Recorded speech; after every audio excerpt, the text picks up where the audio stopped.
Hi, welcome to Dewdrops. My name is Beth. I am so excited. We have a jam-packed video today. First thing we're going to be looking at is making the inserts. They're very, very simple, very basic. I just use glow powder because I just like the way it feels in my hand and I like the way it looks. It just holds, to me, because it's grainy, it gives us a surface to the little pieces that makes them hold color really well. So I'm just showing you an example here. I'm using this mold and I'm using the little spots, and I use these pieces all the time. I fill them up, cure them, and then either put them aside for another project or use them.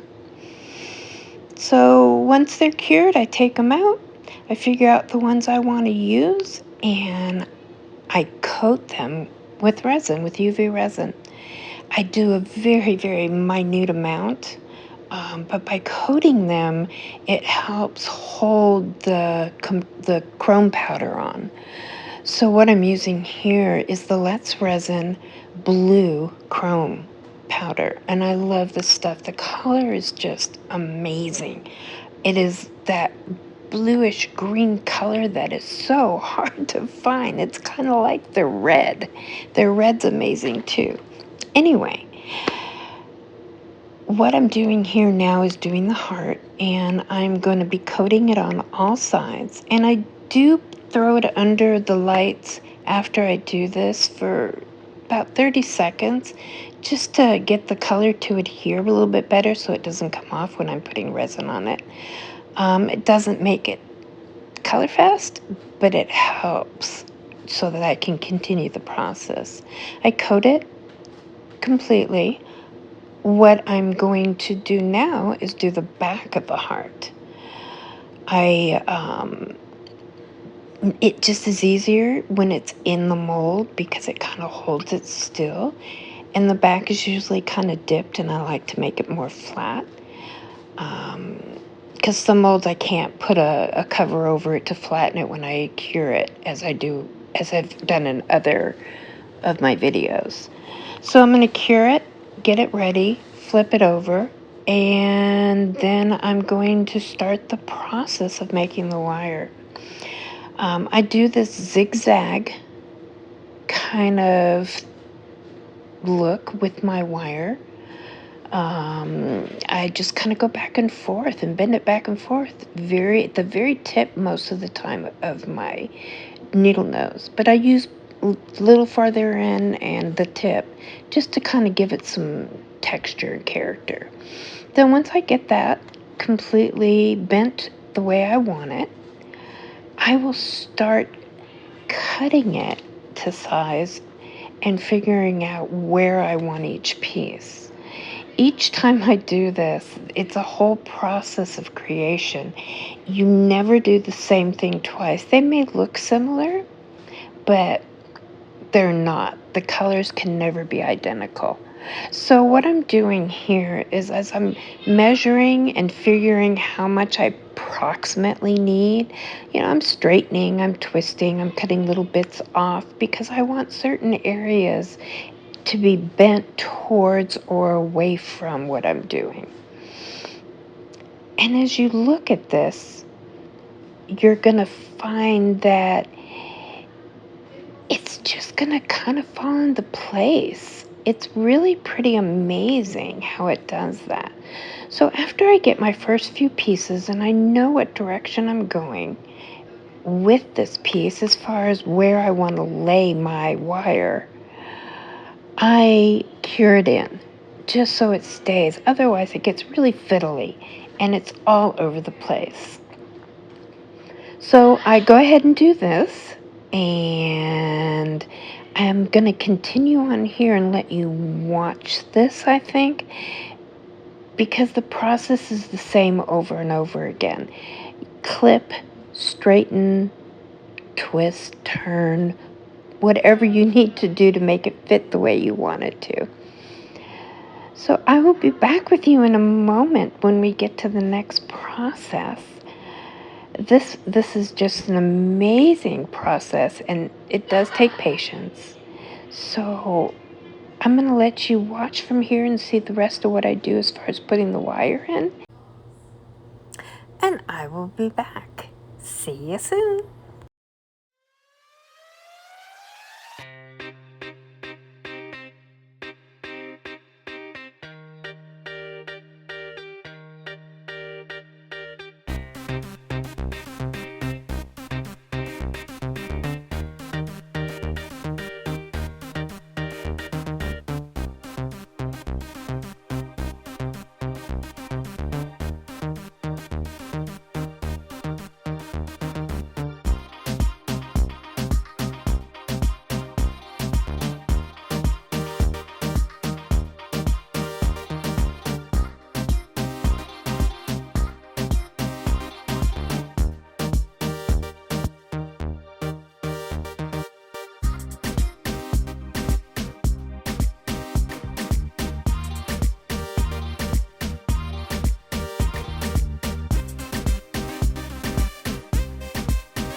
Now that we've got the framework done, we're going to fill it with resin.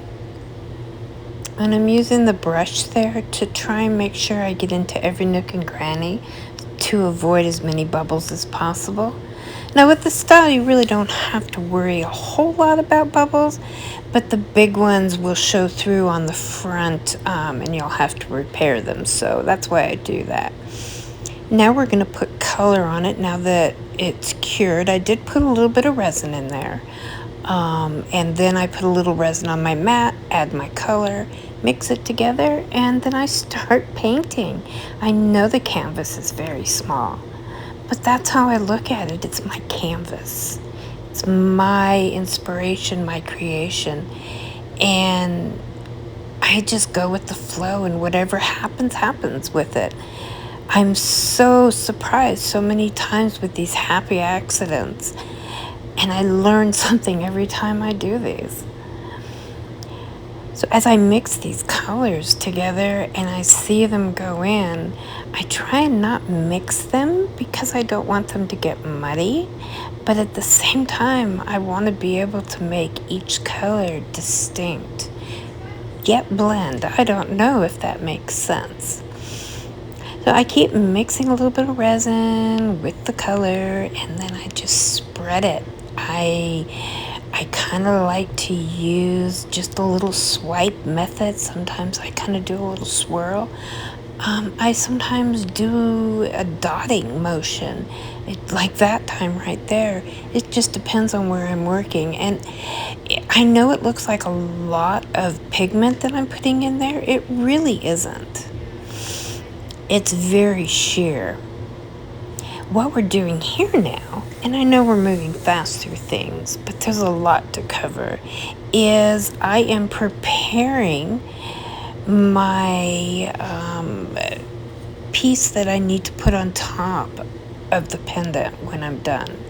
So I am pre-making it because it's much easier to make it off and to be able to put the color I want onto it without having to clean up a big mess. So you will notice that I am using the same mixture that I had used earlier to make the inserts. So I just have this little tiny bezel. I think it's an 8mm bezel, and I'm not sure by what, but I think it's the widest part is 8mm, if I'm not mistaken. It might be a little bit bigger. I would have to measure, but I do have the link in the description for these. And they're not expensive. You can get them on Amazon pretty cheap. Like last time I think I got like 400 of them for $9. So they're not expensive. But I do like them a lot. When I am making these, I do make sure that I dome them very, very well, as you can tell. Right there, I just put a little extra resin on top to make it sticky, because now we're going to apply the Let's Resin Chrome Blue. Oh my God, that color is just amazing. I just love that color. It has become one of my new favorites. I have lots of favorites, but anyway, I really do like it. I'm gonna now cover it with resin because I don't want it to bleed off into the piece as I put resin on it. Now what we're gonna do is we're gonna coat that Chameleon powder with some resin, and I will cure it, and then we're going to add the mica flakes. And I know you think that there's no way that I could see through there, but you'd be amazed if you held that up to the light. It looks sheer. And by putting those mica flakes on, even though they're pretty sheer too, it still kind of just adds this gleam to it when you turn it. I just love doing it. And you don't use a lot. So I just use some gilding adhesive there, and it'll all be in the description. And now I'm using the Let's Resin Brown Yellow for my first row. And I love that brown yellow. It's not gold, so it doesn't take over. Now this is the Let's Resin Intense Chameleon Flakes. This is the violet, and it's a really beautiful purple. And now I'm also using the Let's Resin Chameleon Flakes that is in the purple pink. And now I'm going to burnish it all together. And you'll notice that when I put those flakes down, I just laid them down. I put no pressure on them. You do not want to put any pressure on them until you burnish them in. Now we're just going to coat them very carefully. When you've put your first coat of resin over these flakes, even though I put the gilding adhesive down, they still will move very easily. Then once I cure it, believe it or not, I just take some black mica powder now, and I just put it over the back just like I did with the front part of those pieces, the coloring of the heart and the dewdrop that I'm putting on there. And it's amazing. It's so much easier because you don't have to mix resin and black pigment and make sure it's clear enough to be able to cure it. This way you just put it on there and it cures beautifully. I've had no problem. This was a complete accident figuring this out. So I love using my mica powders for this. They really cover well, but they're sheer enough. Now I'm going to cure this, and then we are going to be moving on to the embellishing. Oh my God, I cannot wait for you to see this. This thing is absolutely gorgeous the way it comes out, and that is before we do anything with it. Now I'm going to take it out, and oh my gosh, wait till you see. Look at the colors in that thing. It is just absolutely beautiful. So I'm going to go ahead and clip the edges here and get everything as smooth as possible. I was amazed that I did not even need to sand this. Now I'm going to be putting on that middle piece there, that little dewdrop, as I like to call it, curing it on, and then we're going to be moving to the chain.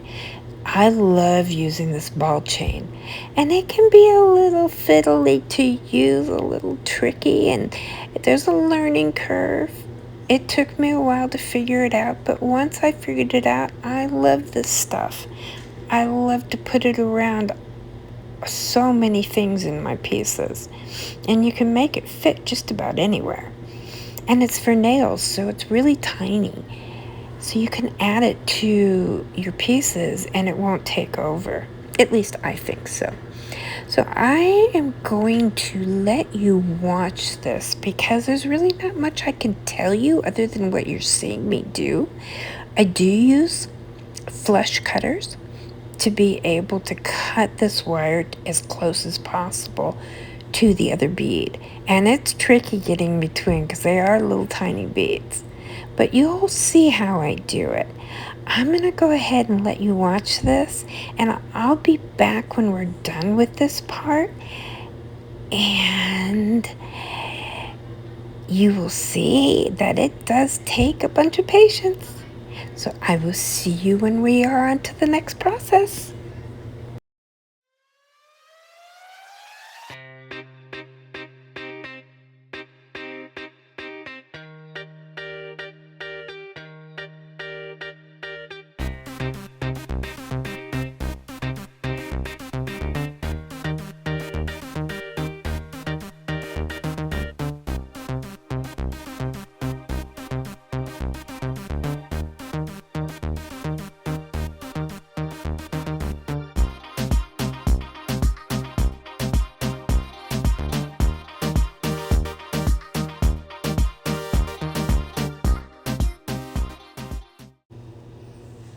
Well, now that we got that done, and it really was fiddly, I did not show you how long it really took me. It took me almost 45 minutes to get it where I wanted it, but it was worth it. Oh my God, it looks so beautiful, and we're not done yet. You're probably wondering why, well, you will be in just a minute, why I actually colored the heart the way I did. On the sides, you can see everything. So I wanted my heart the same color as the top. And what I'm doing is I am doming it. I am putting a bunch of layers, and it takes me probably 3 or 4 layers to make it as domed as I want it. I want it to be more depth. I want depth with it. And so by doming it alone does not give the texture and the structure to what I want it to look like. So by doing it this way, by building it up, getting it domed, even though you can still see the color underneath, it's not the same look.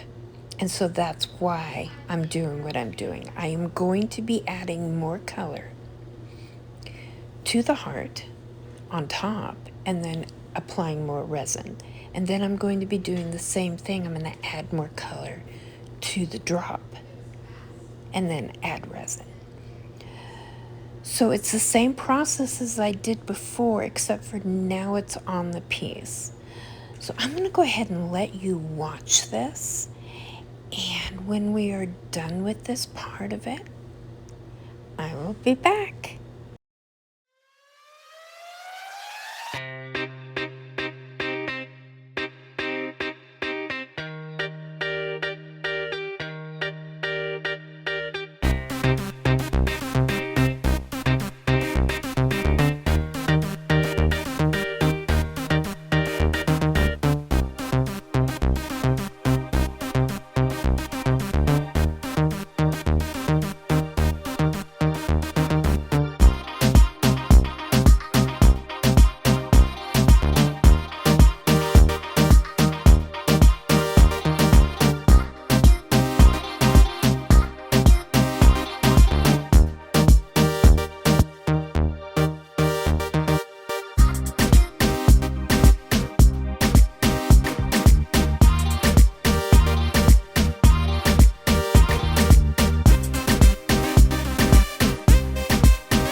we're going to attach the jump ring to it, or split ring really is what it is. They're just stronger. It's about an 8mm. And when we are done, oh my gosh, I can't wait for you to see this piece up close. I do it that way to make it easier to attach it, so I know it's in the right place. And then I flip it over and it's attached, and you have something to hold on to while you're doing your resin on the back to secure your bale and to be able to coat your back of your piece so it looks nice. I'm really finicky about that. My piece has to have a perfectly smooth back so that when you touch it, it's tactile. It feels good on your thumb. It's kind of like a worry stone. That's what I use my stuff for. Anyway, yeah. And when you see me flip it back and forth like that, that's to kind of move the resin where I want it. It controls the resin, believe it or not. So there we have it. Oh my God, look how beautiful it is. And I could not believe how close it is to the original piece that I made. So I hope you really enjoyed this. I sure did. It was so much fun to make this. I hope you had a good time too. Please like and subscribe. Thanks. See you soon.